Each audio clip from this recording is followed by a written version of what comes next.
Okay, ladies and gentlemen, welcome to another podcast of Joe Oriani. My name is Joe Oriani, reporting to you from the Dominican Republic, where I am on a cruise, just sitting here relaxing on my balcony at the back of the ship.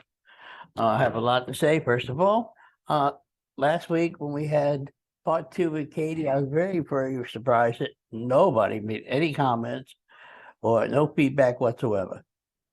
So if you want to leave any feedback, it's Joe Oriani podcast at yahoo.com or Oriani Joe3 on Twitter, because it was a very informative episode. So I thought it'd be nice.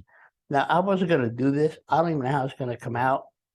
But as you can see, the island behind me, let's make it a better view. There we go. Anyway, sorry for that.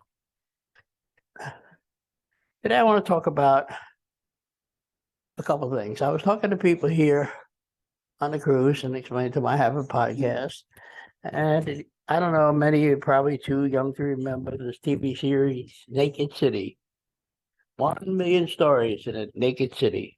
That was New York.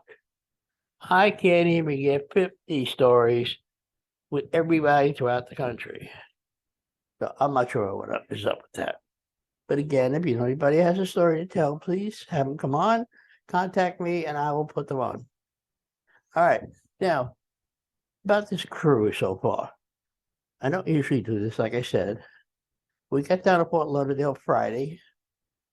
Nice day, nice drive. I had all the lobsters I could eat. Oh, I had crab legs. Oh, God, I got to move here. Anyway, Saturday morning came. It was raining. We boarded the ship. We were supposed to leave at 3 o'clock. We didn't. A celebrity ship was in the way, and they were having trouble moving. Then the storm came. We didn't leave till 10:30 that night. But that was okay. It was a nice rocky ride and reminded me of my olden days. Anyway, when you go to breakfast here, you can either choose not to sit with somebody, or you can choose to sit with somebody. We chose to sit with people, especially in the morning. At nighttime, we like to be alone. So what happened was there was two older gentlemen, because everybody's old on Rotterdam here in Holland, America. Two older gentlemen, my wife, and two ladies sitting across from me. One, I would say about 45, and her mother. And, I asked everybody where they're from, and all of a sudden the girl says she's from Russia.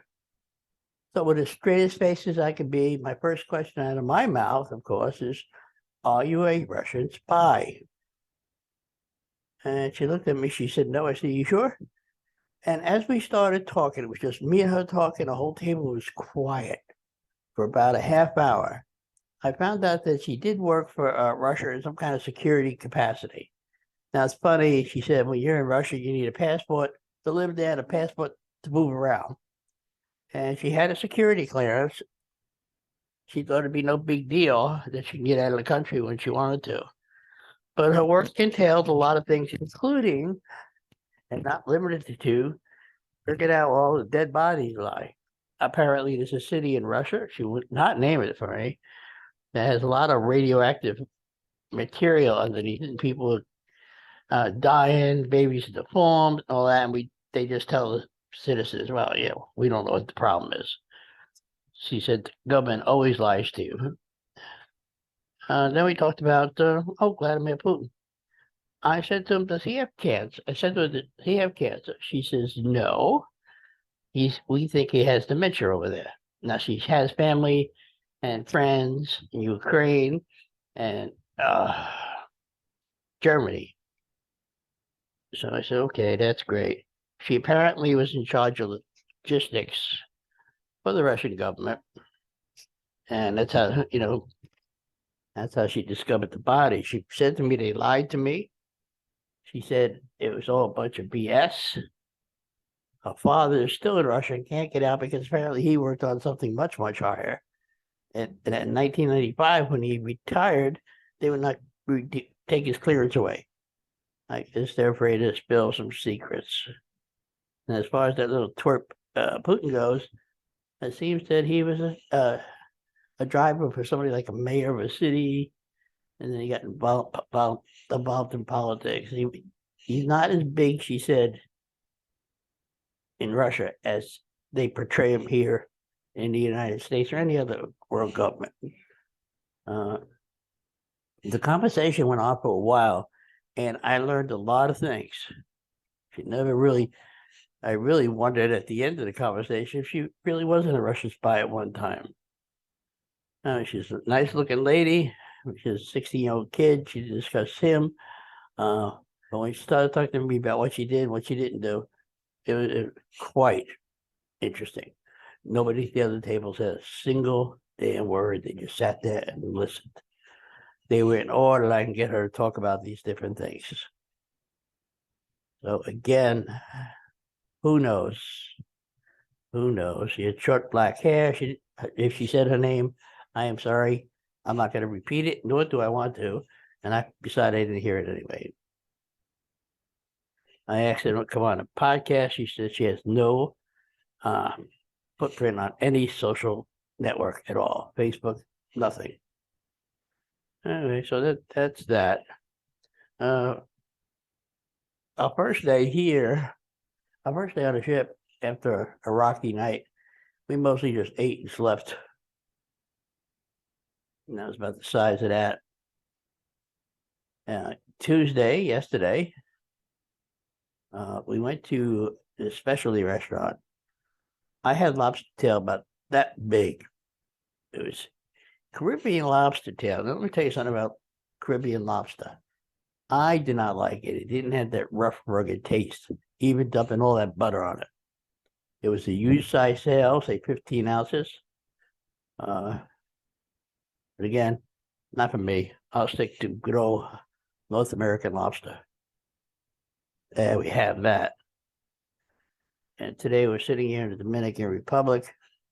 We had to get off, my wife and sister, we get off and go pick up this bird, a parrot. No, not a live one, so we can hang in the swing, hang from the ceiling or something. Because we do have two of them, and she wanted to get another one. As you can tell, I apparently have a cold of some type. I'm trying to keep it under control. The casinos here are tight. The people here are freaking weird. And we already booked our next cruise or next, I think he's going down Friday, book up for next Thanksgiving too. Not sure. She's looking to see what you see for Thanksgiving or January. And I have my cruise coming up another couple of weeks too, the one on MSC. And of course, my trip to Pennsylvania, which ought to be all fun. Oh, I did quit the bowling alley. By the way, if anybody want to know, I did quit the bowling alley. Happy birthday to my brother-in-law, Bruce, and my brother, Mike. I did quit the bowling alley. Do you know, I really do hate sitting here talking to myself. I so much enjoy the interaction with people. And I wish I had that. Again, I don't know how this one's going to come out. I'm not 100% sure. But I did want to try, and if it comes out okay, I think I will give another one probably Sunday before I come back. This one's going to automatically post because I don't have time to edit it and see how it is, or who cares. So anyway, signing off from the Dominican Republic and on a ship full of spies, this is your host, Joe Oriani. And I usually play music, but today I'm not going to because I don't know if it'll work. I can't hook up my microphone. Everything's backwards. But anyway, that is that. Do I have anything else to say? No, hopefully I hit the lottery when I got home, but who cares? Okay, again, please, if you know anybody has, how is that? If you know anybody, I'm on the Nicolito deck. If anybody knows anybody that has a story they want to tell, you can't tell me you don't.